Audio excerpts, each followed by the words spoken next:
اس سلسلے میں تیسرا فارمولہ یہ ہے کہ اپنے اندر کے وری کو، خوف کو ختم کیجیے۔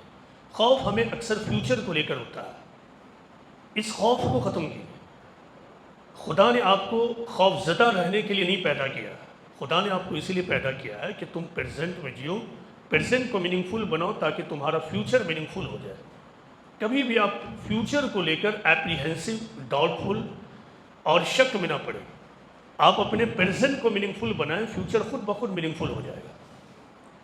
اور اس وری اور خوف کو ختم کرنے کا جو سب سے درست ٹائم ہے کہ آپ ابھی اسی وقت اس کو ختم کیجیے، کیونکہ اگر آپ کا مالک خدا ہے تو اگر اس نے آپ کے پریزنٹ کو پیسفل بنایا ہے تو کیوں آپ کے فیوچر کو وہ پیسفل نہیں بنائے گا؟ لیکن ضرورت صرف اس بات کی ہے کہ ہم کریٹر آف دی یونیورس کے لاس کو فالو کرتے ہوئے اپنے جیون کو گزاریں۔ اس سلسلے میں قرآن میں ایک بات فیتھفل ہیومن بینگ کے لیے کہی گئی ہے کہ لا تہینوا ولا تحزنوا، لا تہینوا ولا تحزنوا۔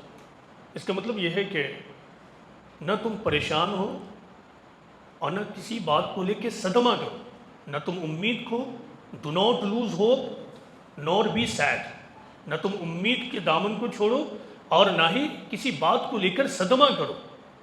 اگر تم خدا پر یقین رکھتے ہو تو اگر یہ یقین ہے تو کس بات کا صدمہ اور خوف؟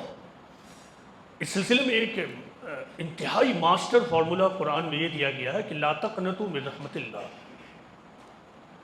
کہ کسی حال میں تم خدا کی مرسی سے مایوس مت ہو۔ Don't be despair of God's mercy, خدا کی مرسی سے مایوس مت ہو۔